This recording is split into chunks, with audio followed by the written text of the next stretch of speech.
Oi, gente, tudo bem com vocês? Vocês já devem saber que o nosso DNA é tão precioso, mas tão precioso, que a Sala reservou um espacinho ali só pra ele. Eu tô me sentindo adorável. Errada ela não tá. No vídeo de hoje nós vamos finalmente conhecer a casinha do DNA. Por que eu tô falando assim? Tô me sentindo dando aula pra criança. Vamos conhecer o núcleo interfásico e todas as partes que o compõem. Meu nome é Thaís Magalhães e mais uma vez sejam muito bem-vindos para mais um vídeo aqui neste canal.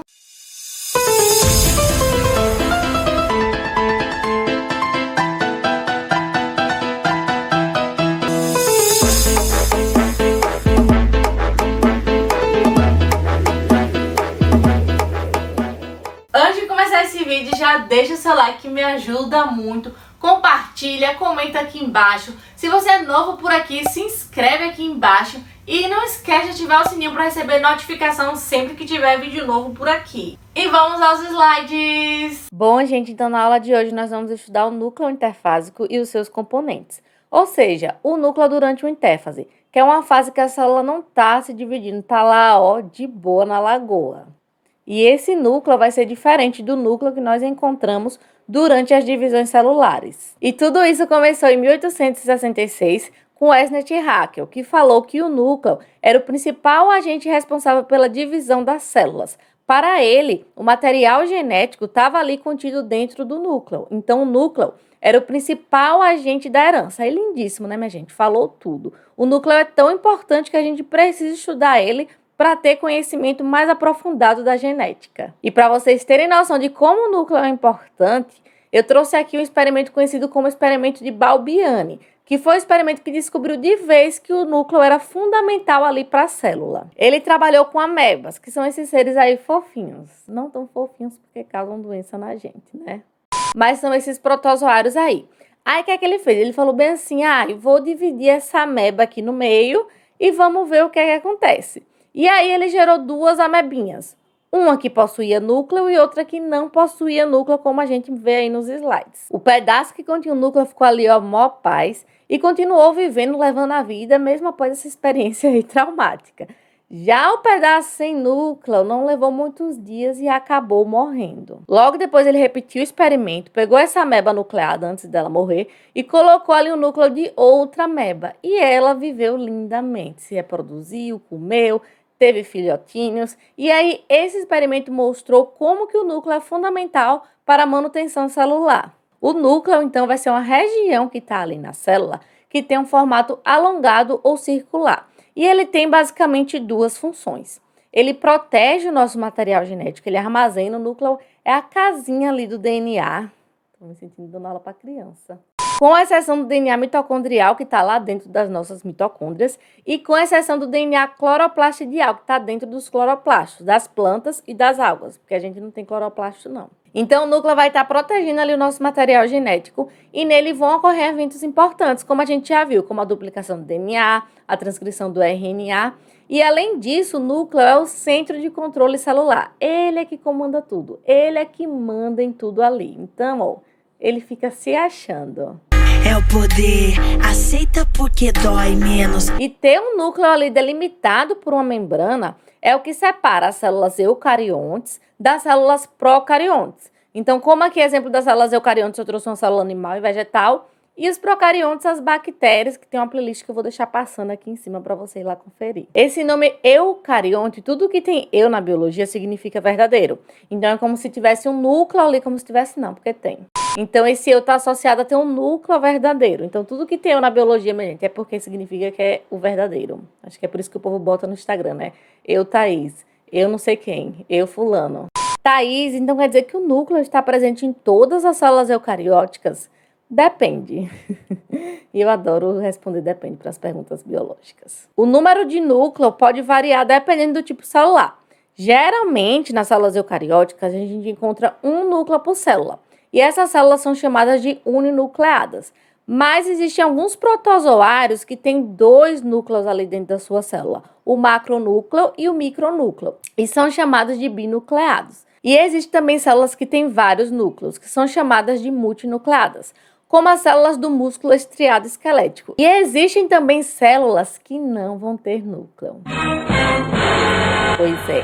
As hemácias ou glóbulos vermelhos, elas não possuem núcleo. E como eu sou a Maria Fifi da genética, eu vou contar esse babado para vocês. Vou explicar por que ela não tem núcleo. Senta que lá vem a história. Acontece que quando a hemácia nasce, ela tem sim núcleo e tem sim material genético, que está ali dentro dela falando, olha, você tem que se tornar essa célula aqui. Só que quando ela começa a desempenhar sua função, que ela amadurece, ela acaba perdendo esse núcleo. E agora eu vou explicar o porquê. A função das hemácias no nosso corpo é fazer o transporte de gases. Então, elas acabam perdendo esse núcleo porque facilita aí para fazer esse transporte.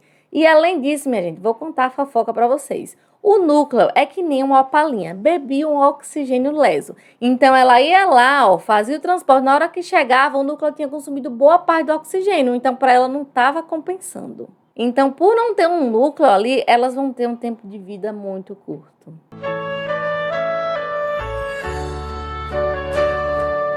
E deve ter muita gente aí se perguntando, ou talvez não, talvez só eu que ficasse pensando nisso mesmo. Mas Thaís, quando eu assistia CSI, quando eu assistia séries e filmes de crimes, as pessoas pegavam lá, extraía DNA do sangue, descobria qual era o suspeito. Como é que extrai DNA do sangue se as hemácias não têm núcleo, então não tem material genético? Será que só eu ficava pensando nisso?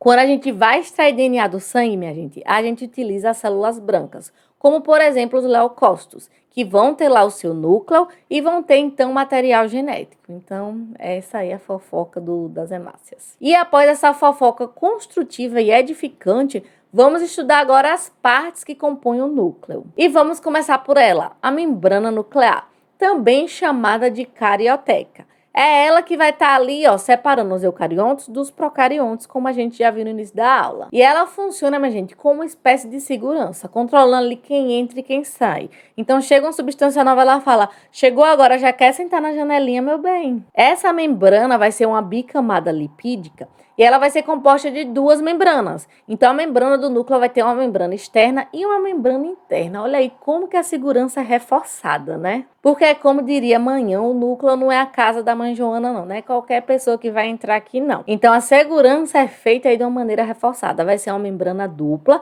formada por uma bicamada lipídica e que vai estar ali controlando ó, quem entra e quem sai. E aí, por baixo dessa membrana, nós temos a lâmina, que está ali bem coladinha ali com a membrana, dando sustentação ali à membrana.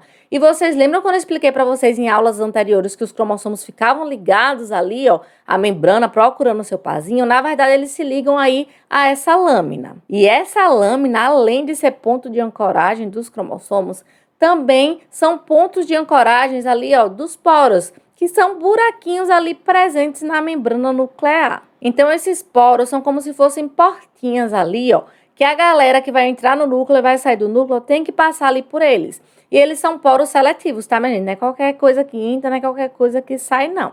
E além disso, o DNA é tão importante, minha gente, tão importante, que vocês acham mesmo que ele ia ficar lá dentro do núcleo sem comunicação com o citoplasma? Não. Ele precisa se comunicar, né? Porque ele que tá mandando ali. Então, os poros também facilitam essa comunicação entre o material genético que está no núcleo e o citoplasma da célula. E aí, minha gente, não é qualquer coisa que consegue entrar no núcleo não, tá? Tem todo um esquema ali montado.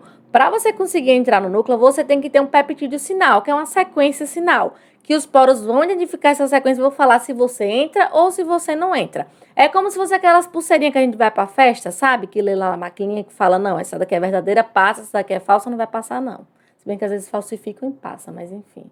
Então, os poros analisam lá essa sequência, esse peptídeo sinal e vê se pode entrar no núcleo ou não. E além disso, vocês lembram lá que o RNA é feito dentro do núcleo e tem que ir lá para o citoplasma encontrar os ribossomos para produzir os peptídeos e as proteínas, né? Então, o RNA também vai sair aí, ó, por meio desses poros. Vocês perceberam aí como o nosso DNA está protegido dentro do núcleo e ainda tem gente que fala que a gente vai virar jacaré tomando vacina, minha gente. A vacina não tem essa pulseirinha VIP não para entrar no núcleo, viu? E vamos falar dele agora. O nucleoplasma, também conhecido como hialoplasma, suco nuclear ou cariolinfa. Eu acho lindo esse nome. Sabe lá o citoplasma da célula? Pronto, aqui é o citoplasma do núcleo, então o nome fica nucleoplasma. Eu amo a biologia. O nucleoplasma é uma massa semilíquida que está preenchendo ali o núcleo E nele vão estar dissolvidas várias substâncias, como proteínas, enzimas, nucleotídeos, bases nitrogenadas, RNAs, tudo isso ali, ó, esperando para ser utilizado durante a duplicação, durante a transcrição. Então, todas as enzimas que a gente estudou lá na playlist de genética molecular utilizadas na replicação e na transcrição vão estar aí dissolvidas aí, ó, nesse nucleoplasma, esperando para ser utilizadas, esperando ali para chegar a sua vez de fazer a função. Então, esse nucleoplasma promove um ambiente tranquilo e favorável para que ocorram os eventos ali dentro do núcleo. E agora vamos falar sobre ele, o nucleolo, que muita gente vê e fala, nossa, tem um núcleo dentro do núcleo. E eu sei que você já falou isso se você viu aí no microscópio. Os nucleolos são corpúsculos esféricos ricos em RNA ribossômico e que não tem membrana. E a função deles é estar ali produzindo os ribossomos, que vão migrar lá para o citoplasma para participar, né, para fazer a síntese de proteínas. Lembram lá que a gente estudou uma partezinha que tem nos cromossomos chamadas de RONS, região organizadora de nucleolo? Pronto. Era a região aí que organizava os nucleolos, que são esses corpúsculos aí ricos em RNA ribossômico. E agora vamos estudar sobre ele, o DNA, que no núcleo interfásico se encontra ali em forma de cromatina. O que é uma cromatina? É quando o DNA começa a se novelar ali em proteínas, principalmente as proteínas histonas. E quando ele se enrola ali a 8 histonas que ficam bem unidinhas, forma a unidade básica da cromatina, que é chamada de nucleossomo. Então, esses cromossomos aqui que a gente costuma ver, que está passando aqui em cima, são cromossomos específicos ali da divisão celular. Então, nosso foco hoje aqui vai ser na cromatina, que é tão importante que o próximo vídeo do canal vai ser só falando sobre ela. Então, não percam nesse mesmo horário, nesse mesmo canal. E embora o DNA da intérfase seja menos condensado do que o DNA lá na divisão celular, ele ainda está condensado, tá, gente? Não esqueçam disso, ele está condensado, ele já está se enrolando ali as histonas e já tem umas unidades bem condensadas. Então, por isso, a gente dá 2 nomes para essa cromatina, a eucromatina e a heterocromatina, que eu vou explicar para vocês tudinho na próxima aula, mas eu vou resumir aqui só por cima. A eucromatina é essa parte aqui, ó, que eu tô apontando com laser, é uma parte menos condensada do DNA. Ou seja, o DNA tá mais aberto aqui, ó. Então, é mais fácil as enzimas virem e fazer a transcrição aqui desse DNA. Então, a gente fala que esse DNA tá ativo, tá com genes ativos. A gente chama isso de cromatina ativa. Já a heterocromatina, ó, é uma forma mais compactada do DNA. Ele tá altamente aqui, ó, condensado, enrolado nas histoninhas. Então, quando as enzimas chegam para ler, as enzimas não conseguem ter acesso a ele. Então, a gente fala que os genes aqui estão inativos. Mas não são todos os genes, tá, minha gente? Tem alguns que ainda são expressos. Mas a maioria aqui está inativa, então não vai ocorrer tanta transcrição assim na heterocromatina. E existem 2 tipos de heterocromatina, a constitutiva e a facultativa, que eu vou falar para vocês no próximo vídeo do canal, então não percam, eu vou ficando por aqui. Espero que vocês tenham gostado da aula, tá? Não percam a próxima aula que eu vou contar tudo para vocês sobre os tipos de cromatinas. Um beijo e eu vou me despedir de vocês formalmente, é claro, em 3, 2, 1. Então esse foi o vídeo, muito obrigada pra você que assistiu até aqui. Ficou com alguma dúvida, comenta aqui embaixo que eu respondo pra você. É isso, um beijo. Tchau! Então a segurança é feita aí de maneira reforçada. É uma bicamada. Então a segurança é feita aí de maneira reforçada. Vai ser uma membrana ponto de coragem aí dos poros, ó, que são pura do sinal e ver se a pessoa. Então os poros analisam lá esse peptídeo, essa sequência sinal e vê se a coisa. E vamos falar dele agora. O núcleo. Eita!